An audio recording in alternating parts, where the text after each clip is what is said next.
Hello folks, this is Sullla once again. We're going to be looking at the patch notes for patch 4.9 for League of Legends. This was a popular feature in the past and people have asked to continue doing this, so I will go ahead and give my thoughts on this particular patch, even though I haven't done these updates for the last couple patch notes. This is a relatively small patch, there's not too many changes. We should be able to get through this one relatively quickly. Probably the biggest thing in this patch is there's a visual update for Karthus, and there are also sizable nerfs slash reworkings to Kha'Zix. Those are probably the two main things. Let's go ahead and start with Karthus first. Karthus has received a visual update, and so he's now been updated. This is what Karthus, the new artwork, looks like. And you can look at the video for what his abilities look like. This is already live on the client, so people have probably already gotten a chance to see this. So anyway, my thoughts on the Karthus visual update. Honestly, I don't really like it that much. As someone who had Karthus as one of his favorite champions, I don't really like it very much. And let me explain what I mean. The biggest issue is Karthus, I don't like the way that they redid some of his artwork. They kind of redid his artwork to make him look less like a skeleton. I mean, that's what Karthus is. He's an undead lich. But they redid his artwork to kind of downplay that. And the reason why they did that is in Chinese culture, you are not allowed to show skulls, basically, or anything that involves like skeletons or skulls. So because League is so popular in China, when they redid the Karthus visual update, they have really downplayed sort of the, sort of the skull or bone aspect of Karthus. And can't say that I really like that very much. I mean, if you compare it to the old Karthus artwork, what was his portrait? Well, it was a skull with glowing eyes. That's what the old artwork was. Now Karthus, is sort of like, yeah, here's the old Karthus artwork. So you can see, I mean, what is Karthus? He's a skull, he's a lich. He summons the dead, basically. The new visual update, though, makes him look, I don't know, more frail, I guess. They really have kind of emphasized that wispy white hair. Like you can see in a lot of the alternate skins, he's got like this wispy white hair that flows down. He doesn't really look like a skeleton at all right now, in my opinion, the way that they've changed it. So I don't really like that. And even though the particles look much better on the Karthus visual update, there's too much green. They changed it so everything is green. Like his lay wastes, his skittles, they now are green, not red. His ultimate is now no longer a giant red beam that comes down from the sky. It's a green beam that comes down from the sky, his Requiem. Green is not a good fit for Karthus. It's a color that doesn't really work with him. I mean, Karthus' original colors were red and black, which makes sense. Those are the colors associated with death, red and black. I mean, he's a lich. He's an undead character. So the red robes, the black robes, the fact that most of his abilities had this red color to them, that really fit thematically. Now they're all green. I don't know. I don't think it really works that well. And again, I think that this is largely done because of issues involving the Chinese client, that they want to make this character more visually appealing for their Chinese users. Again, it makes total sense from a business standpoint, but personally I don't really like it that much. I kind of like the old artwork better. I will say the Wall of Pain graphic looks a lot better. The Wall of Pain looks much better now compared to the way it looked before. And it's nice that there's a new indicator that shows specifically where you take damage on the lay waste, if you're trying to avoid them, or if you're trying to put them down, you have better, sort of better visual clarity. But on the whole, I don't really like the update that much. I think that they should have kept the red color for Karthus' stuff. It just is a better fit than all this green stuff, but whatever, maybe people will get used to it. That said, honestly, if I had a choice, I would keep the old artwork more than the new one. I just think it was a better fit for his character thematically than what they've done now. But anyway, it's an aesthetic thing. It doesn't affect gameplay, so it's essentially a non-issue. Let's look at the actual champion changes here. So Braum came out in the last patch. Braum nerfs are already coming in. Braum was stupidly overpowered in the last patch. Look, you can see the text here. It's tough to pinpoint the strength of a new champion. It's like, no, it is not. It was very obvious that his numbers were way, way, way too high when Braum was released in the last patch. I mean, I'm not even playing League right now, but I watched the Braum Champion Spotlight. I read through the descriptions of his abilities, and I was like, well, this guy is stupidly overpowered. There's no way that this character is balanced. It's much like when Thresh came out, and Thresh was just laughably, ludicrously overpowered when he came out. Thresh has been nerfed in, I don't know, 10 patches, 12 patches, something like that. He's never been buffed, only been nerfed. And what is Thresh? He's still picked constantly in the competitive scene, and he still has like a 60-65% win rate in competitive play. Thresh's kit is just so overtuned. He does so many different things, and Braum is the same way. He's a support champion that does way, way, way too many things and does them all so well that he just makes other support champions obsolete. Last week, the last couple weeks, Braum has been not been allowed in competitive play, but this week he's going to be available in the LCS, and you will see Braum picked or banned in 100% of games. He is that good. He will be either banned or picked in every single game because he is just that good. So what did they do? Well, these are the first of many Braum nerfs. Expect many, many more to come. They lowered his base attack damage. They have done a bug fix, but it's actually a nerf, whereby his passive no longer stuns individuals when they have spell shields up. So that specifically is designed to block things like a Nocturne spell shield or a Banshee's Veil, that sort of thing. It does not apply to it doesn't apply to Morgana's Black Shield either, but my understanding is that the Black Shield from Morgana already blocked the passive prior to this, so that actually doesn't change that. Braum's passive is really ridiculous. The fact that he can have all of his teammates apply his passive after he gets the first hit is really absurd, and it's very, very easy to apply his passive to multiple targets too. So his passive's way too good. It's the strongest part of his character. His Q, they've hit the base damage, so they've just reduced it by 20 damage at all ranks. I wouldn't be surprised to see more damage to that, perhaps to make it more of a scaling thing later, because his Q is really nice as well. Good harass, and also applies his passive. His W has just been shredded in this patch. They lowered the base value of the bonus armor and MR. You can see they lowered the base value, and they lowered the scaling as well. So lowered the base and the scaling. They have shredded this ability, but it's still pretty good even after the nerfs. It was just ludicrously overtuned before that. And his E, they've cleaned up some bug fixes there. But this still doesn't do much to change the fact that Braum is still wildly overtuned as a support character. His passive is amazing. His W applies crazy amounts of bonus armor and MR. His E allows him to just totally block all sorts of amazing enemy skills. You just laugh at Misfortune ultimates. There's all sorts of YouTube clips out there of people just blocking the damage completely from assassins by good use of E.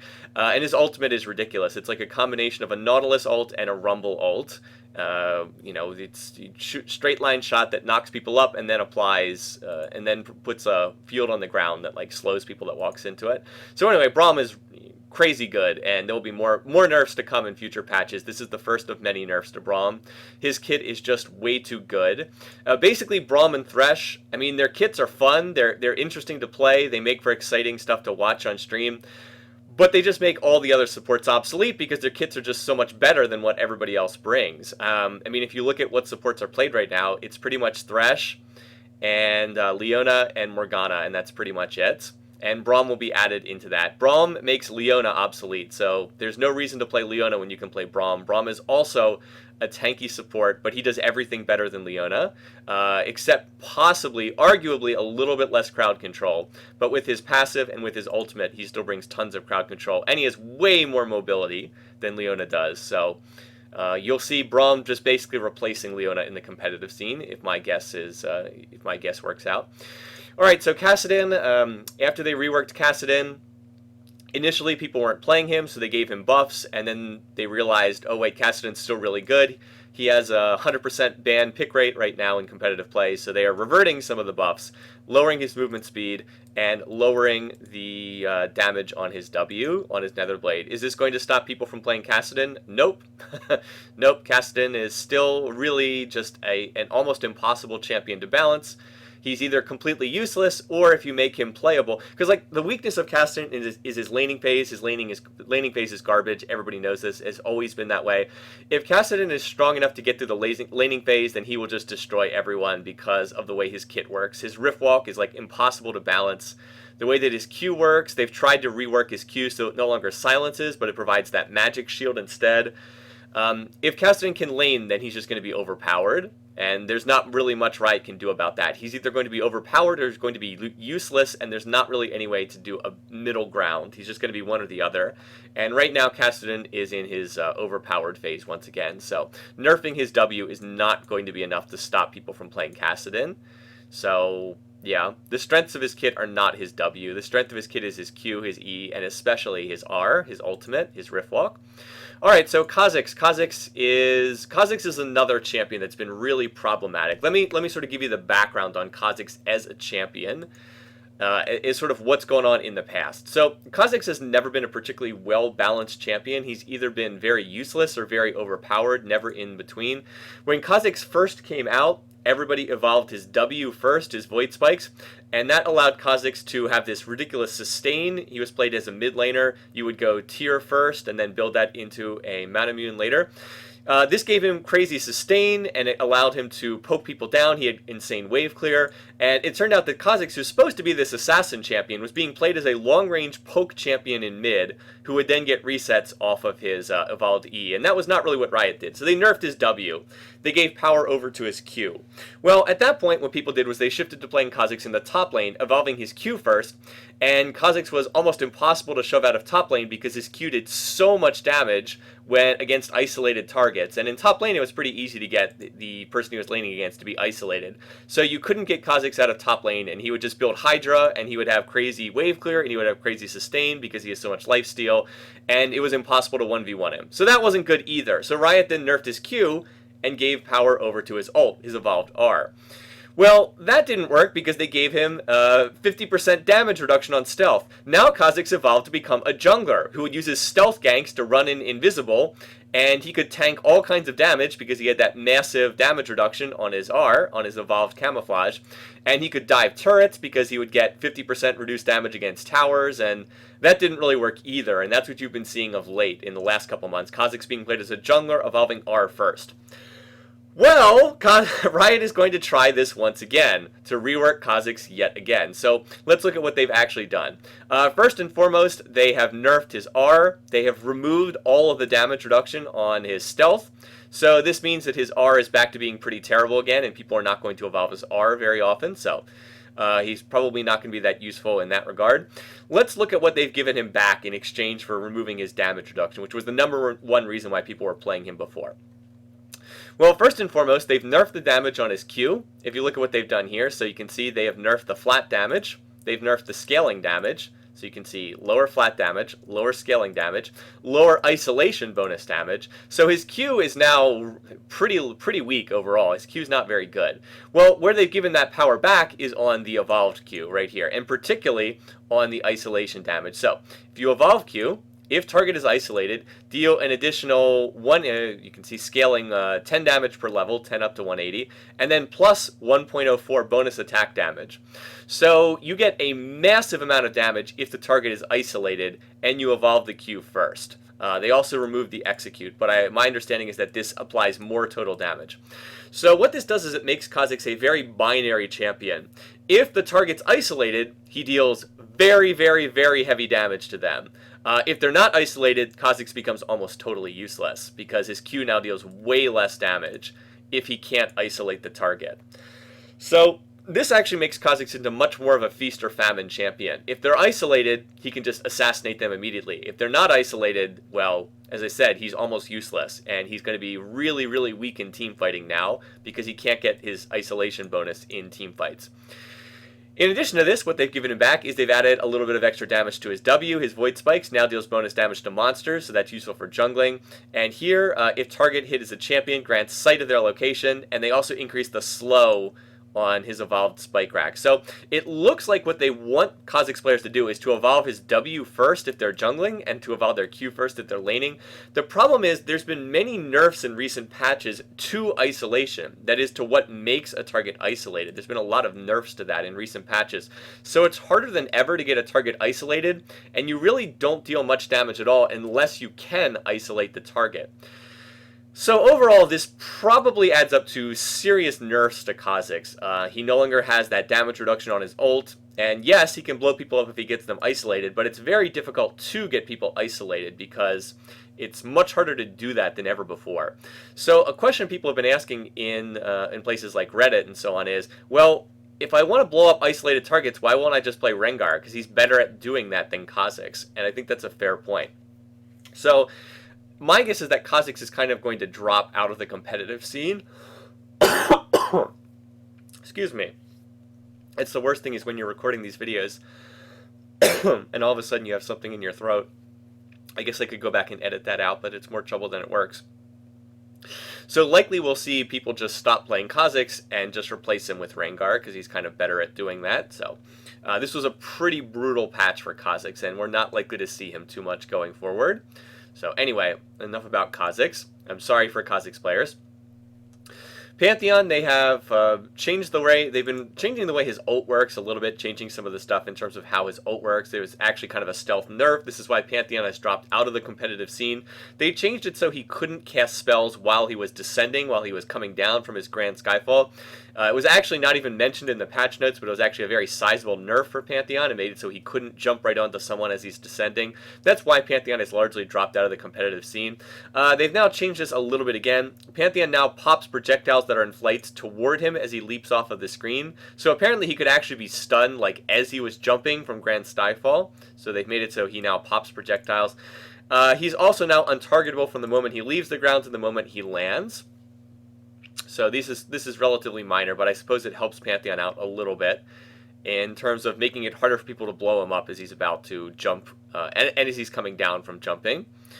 Rengar, they have done some bug fixes here. Let's see. So with his passive, next attack after leap now correctly starts when Rengar lands rather than when he's in midair. So taking a little power away from Rengar's passive. And let's see, you can no longer critically strike on the bonus damage from his Q, from Savagery and the Empowered Savagery, and fixed a bug where his damage could be triggered multiple times. Rengar has not been getting played in the competitive scene that much. Now, he's been kind of a terror in solo queue because of how strong he is at blowing people up when he comes out of stealth, when he catches people unaware. Rengar is another champion that I don't think is designed very well. The fact that he's monoless just has always caused problems. He's been a real balance issue in the past for Riot. He's one of those champions who is very feast or famine. If he gets rolling, if he starts to get stacks on his, his stacking item now, hunting totem or whatever it is. I don't think that's the correct name, but you know what I'm referring to. If he starts to stack up that, starts to get stacks there, he can snowball a game really quickly. But if he falls behind, he tends to become completely useless. So he's one of those feast or famine champions, as I said, and he's never been one of my favorite champions. I don't think he's designed very well. Any of those champions that are monoliths, that rely only on cooldowns and have sustain and can get really tanky, I don't think they're very well designed, to be perfectly honest. And Rengar has always been sort of in a very questionable place from balance.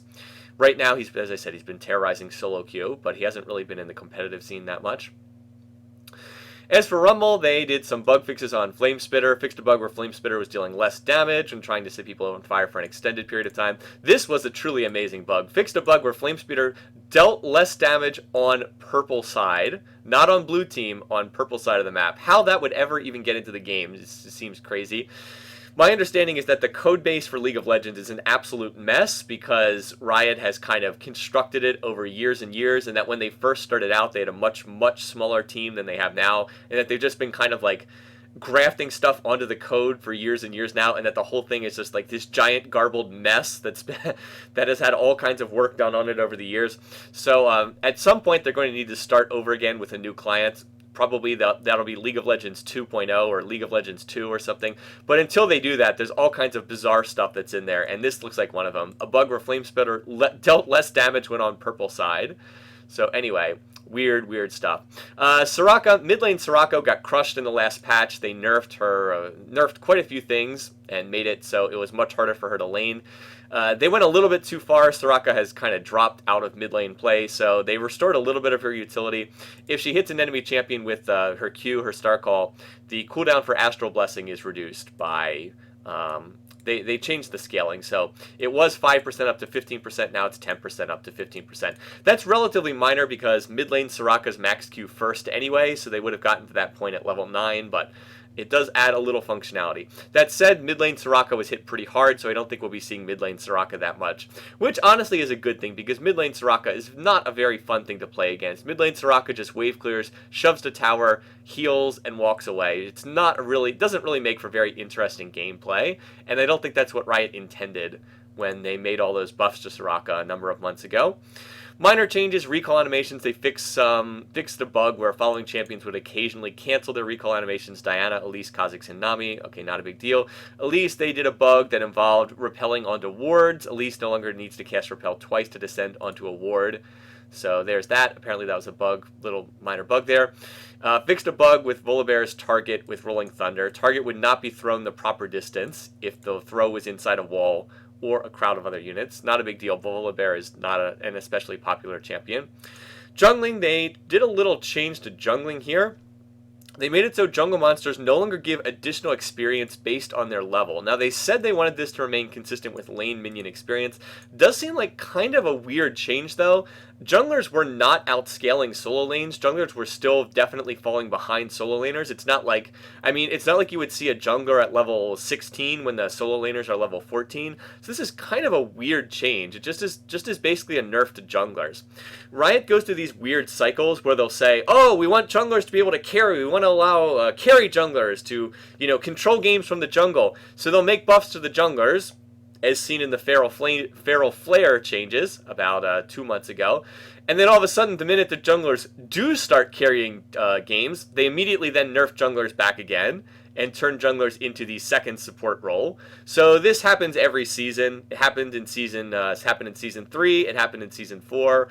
So it's very strange, right? Well, they'll say we want to have carry junglers, and then the minute junglers do start carrying, they immediately nerf junglers back into being a support role once again. So, I don't know. This change doesn't really make a lot of sense to me, because I don't think junglers were actually getting that much experience.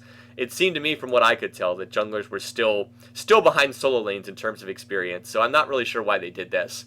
But whatever. I guess they didn't like what was going on. Minor changes to Kha'Zix. They have changed the isolation bonus damage on Twisted Treeline and Crystal Scar. I'm afraid I don't play these maps, so I don't have much to comment on there. Friends List, they added some functionality to Friends List, changed some things to the settings menu so you can do some things. Sort friends options. Status message bar has been repurposed into a Friends List search tool, so that's nice. Can move friend groups, now lift offline members, blah, blah, blah. Players who haven't accepted your friend request will now appear as grayed out. Under the general group, sort friends and show offline friends settings are now saved locally and will persist throughout logout. Okay, so all that's nice. Relatively minor, but a little bit of extra functions there. Team rewards. This is actually kind of interesting. We've added team rewards as a new class of rewards to further differentiate ranked team play from ranked solo play. So again, an attempt to get people to play ranked teams a little bit more often, something that Riot doesn't do enough in my opinion. New ranked team progression system. Players earn points with every ranked team win towards unlocking and upgrading season 2014 ward skin awarded at the end of the season. New ranked league profile page where players can compare their leagues, get more information about season rewards, track their progress towards team rewards.